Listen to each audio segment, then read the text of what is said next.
മഴയെ ഇഷ്ടപ്പെടാത്തതായിട്ട് ആരാണുള്ളത്? കേരളത്തിൽ പക്ഷേ മഴക്കാലത്തോടൊപ്പം പല പകർച്ചവ്യാധികൾ പടരുന്നു.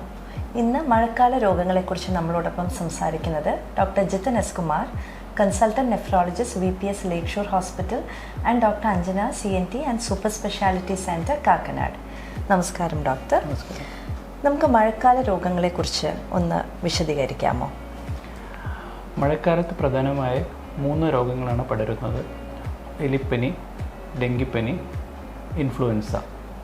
ഇതിൽ എലിപ്പനി എലിയുടെ മൂത്രത്തിൽ കൂടെയും, ഡെങ്കിപ്പനി കൊതുകിൻ്റെ കടിയിൽ കൂടെയും, അതുപോലെ ഇൻഫ്ലുവൻസ വായിലൂടെയാണ് സ്പ്രെഡ് ചെയ്യുന്നത്. ആദ്യമായി നമുക്ക് ലെപ്റ്റോസ്പൈറോസിസ് അഥവാ എലിപ്പനിയെക്കുറിച്ച് ഡോക്ടർ ഒന്ന് വിശദീകരിക്കാമോ? മഴക്കാലത്ത് പ്രധാനമായും കണ്ടുവരുന്ന അസുഖത്തിലൊന്നാണ് എലിപ്പനി. എലിപ്പനി ഉണ്ടാക്കുന്ന ബാക്ടീരിയ ലെപ്റ്റോസ്പൈറ എന്നൊരു ബാക്ടീരിയയാണ്. ഈ എലിയുടെ മൂത്രത്തിൽ കൂടെയാണ് ഈ ഡിസീസ് സ്പ്രെഡ് ചെയ്യുന്നത്. പ്രത്യേകിച്ചും കണ്ടാമിനേറ്റഡ് വാട്ടറിൽ കൂടെ നടക്കുകയോ അല്ലെങ്കിൽ കളിക്കുകയോ ചെയ്യുന്നതിലൂടെയാണ് ഈ അസുഖം സ്പ്രെഡ് ചെയ്യുന്നത്. ഇതിൻ്റെ പ്രധാനമായ ലക്ഷണം എന്ന് പറഞ്ഞാൽ കഠിനമായ പനി, ശരീരവേദന, പിന്നെ സിവിയർ ഫോംസിൽ കിഡ്നിനും ലിവറിനെയും ഇൻവോൾവ് ചെയ്യാം. കിഡ്നിയിൽ ഇൻവോൾവ് ചെയ്യുന്ന പേഷ്യൻസിന് മൂത്രത്തിന് അളവ് കുറയുകയും മൂത്രത്തിൽ കളർ വ്യത്യാസവും കാണാം. അതുപോലെ തന്നെ ലിവറിനെ ഇൻവോൾവ് ചെയ്യുമ്പോൾ ജോണ്ടിസും പിന്നെ ഹാർട്ടിനും ഈ അസുഖം സിവിയർ ഫോംസിൽ ഇൻവോൾവ് ചെയ്യാം. ഈ എലിപ്പനി നമുക്ക് പ്രിവെൻറ്റ് ചെയ്യാൻ വേണ്ടിയിട്ട് മെയിൻലി ഈ കണ്ടാമിനേറ്റഡ് വാട്ടറോടുള്ള ഒരു കോണ്ടാക്റ്റ് അവോയ്ഡ് ചെയ്യുക എന്നാണ് ഉള്ളത്. മെയിൻലി നമ്മൾ ഇതുപോലെ വാട്ടറിൽ കൂടെ സഞ്ചരിക്കേണ്ട സാഹചര്യം വരികയാണെങ്കിൽ ചെരുപ്പ് ധരിക്കുകയോ അല്ലെങ്കിൽ കവേർഡായ ബൂട്ട്സ് ധരിക്കുകയോ വേണം. പിന്നെ നമ്മുടെ ചുറ്റുവട്ടത്തുള്ള ഈ മലിനജലം കെട്ടി നിൽക്കാനുള്ള സാഹചര്യം ഒഴിവാക്കാൻ ശ്രമിക്കണം. പിന്നെ അസുഖത്തിൻ്റെ എന്തെങ്കിലും രോഗലക്ഷണം ഉണ്ടെങ്കിൽ ഡോക്ടറെ നേരത്തെ കണ്ട് ഡോക്ടർ നിർദ്ദേശപ്രകാരം മാത്രമേ മരുന്ന് കഴിക്കാൻ പാടുകയുള്ളൂ.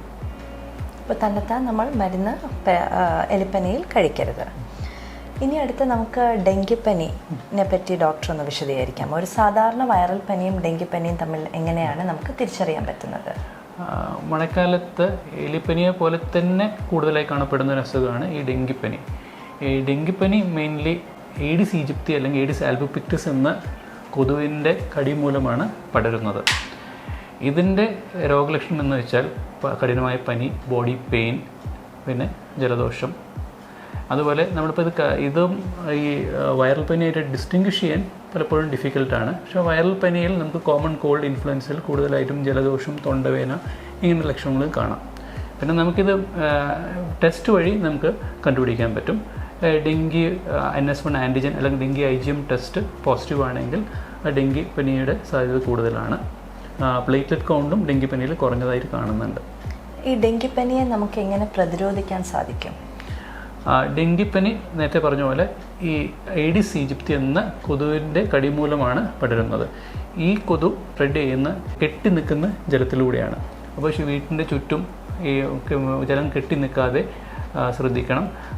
പ്രത്യേകിച്ചൊരു ചിരട്ടയുടെ വെള്ളങ്ങളും പിന്നെ ടയർ ഉള്ളിലൊക്കെ വെള്ളം കെട്ടി നിൽക്കുമ്പോഴാണ് അങ്ങനത്തെ സാഹചര്യങ്ങളൊക്കെ ഒഴിവാക്കാൻ ശ്രമിക്കണം.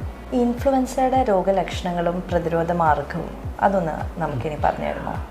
വായുവിലൂടെ സ്പ്രെഡ് ചെയ്യുന്ന പ്രധാനമായ അസുഖമാണ് ഈ ഇൻഫ്ലുവൻസ അതോ കോമൺ കോൾഡിൽ യൂഷ്വലി നമുക്ക് ജലദോഷം, തൊണ്ടവേദന, അതുപോലെ ബോഡി പെയിൻ, തലവേദന, കഠിനമായ ഫീവറൊക്കെ കാണപ്പെടുന്നു.